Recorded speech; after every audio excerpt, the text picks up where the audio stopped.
Well, cheers, I do buckaroos. How the heck are you? You don't need to know my woes before this, but it hadn't been easy setting this one up for some reason. Dogfish Head 61.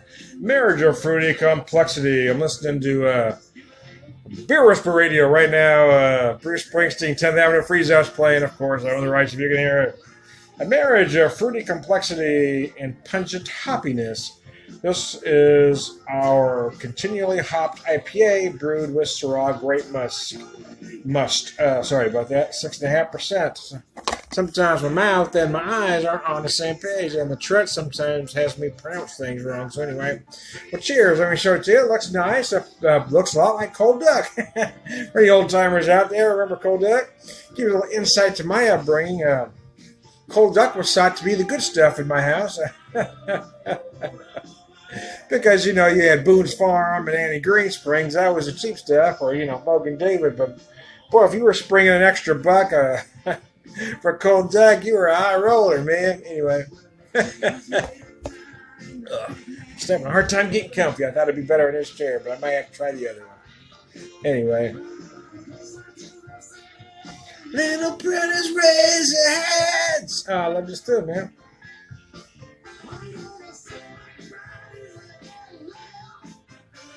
It does impart a lot of fruit notes to that already pungent IPA.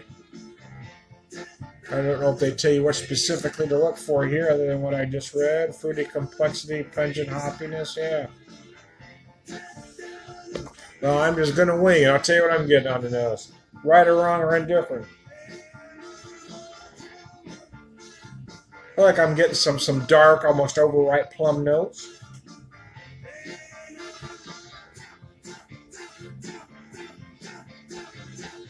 Kind of feeling some pear. Using my mother's Flagging Ocean glass, I just thought it'd be good for a wine-like brewski. Using my dad's medals in the background. A picture of my dad there in the background there. It's a Bronze Star. I don't know what the other two are for, to be honest with you. It always got a Purple Heart. For some reason, I think it got lost because it's not in there. But we had a Purple Heart, I guess I should say. If you can hear King Harvest dancing in the moonlight on the rights, man.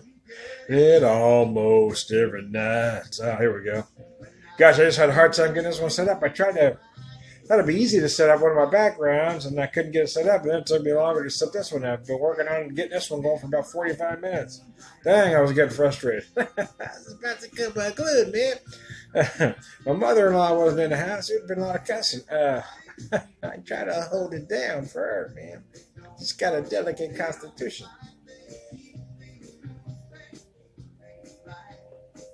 You add that grape must, and it really doesn't feel like an IPA. You know what I mean? You don't have that large contrast.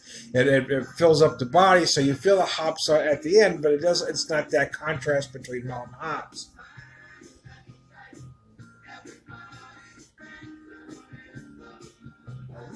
And it adds flavors. Again, it just seems like it fills up the body. Finishes nice, crisp, and clean. It's good. I like the beer, actually. I think it would be better, in my opinion, oak aged. Not necessarily a whiskey barrel aged, but just oak. Aged in oak.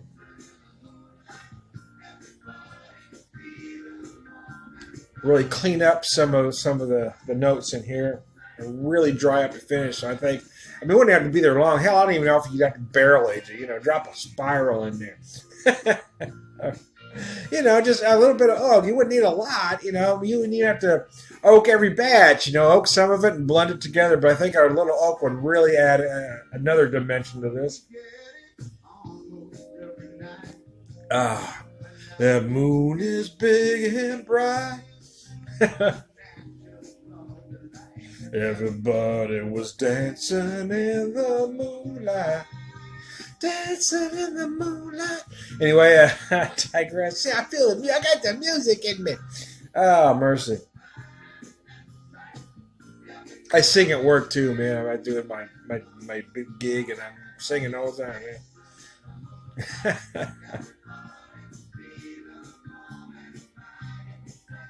This would be a fine holiday beer as we enter the. I tried to set up one of my holiday backgrounds, my festive holiday backgrounds, but I couldn't get that angle right no matter how I set it up. And I was about to get frustrated. And I come over here because this will be easy. I just got to, and still I couldn't get something right. Just didn't want to cooperate with me no matter what. But yes, this would be a fine holiday beer. Excuse me, I scratch my nose. Fine holiday beer. The other one, I had the vinifers the other day, and that one works as well. I think both would be fine holiday beers. But I think this one would hold up better to the ham and turkey. The vinifers I thought worked better with fish. But this would be a perfect Thanksgiving or Christmas beer because I think it'd hold up well to ham or turkey. In place of wine, because I mean it is beer, but it does have a lot of wine-like character as well.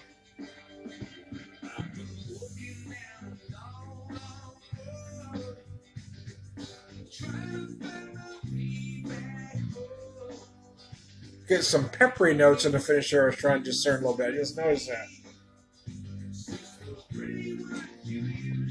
I still like I'm tasting plum. Might find some pear.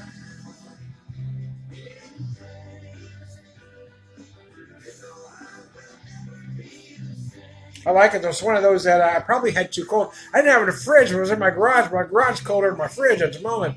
So, yeah, I actually let it warm up for about 30 minutes before I opened it, but it's still a little on the cool side. But because it has that wine-like character, it really probably is best at about 55 to 60 degrees. But probably optimal about 55, I'd say, for me anyway. The song's changed on me.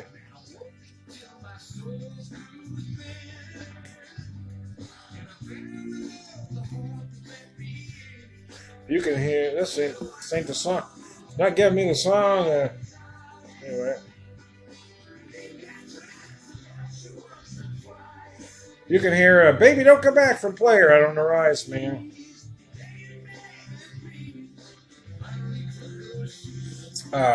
It's an enjoyable beer. It is, yeah. I like it.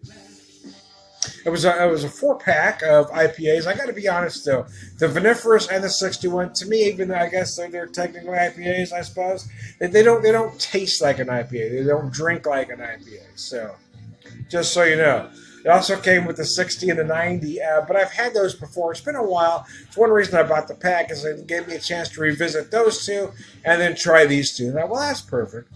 And it wasn't cheap by any means, but it wasn't expensive by craft beer standards these days either. It was $20.99, so I figured $21. Heck, most Dogfish Head stuff's going for more than $10.50 a 6-pack, so I figured, what the hell, let's give her a whirl.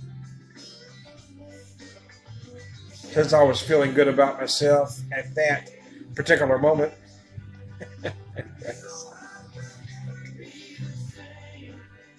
But I digress. I do like the finish, which is why I say, man, but I think with a little bit of oak, man, it would really make this from a good beer to a great beer. Just by a little oak aging, I really do. Because with that wine-like character, I really feel any beer-wine hybrid is better if you add oak to it. Because then you really feel that wine character brings out those wine notes more, in my opinion. And those that I have tried anyway. That has been my experience. Anyway, I digress, man. I might flip right straight into another video while I got stuff working for a minute, but I think I'm going to change my angle a little again. I just don't like this angle. It just doesn't work for me. Anyway, there's always something not working for me. Anyway, I digress. I'm losing my marbles here. I am Dr. Beer Whisperer, Beer Evangelist, prolific beer drinker, beer wisdom man, all around good guy.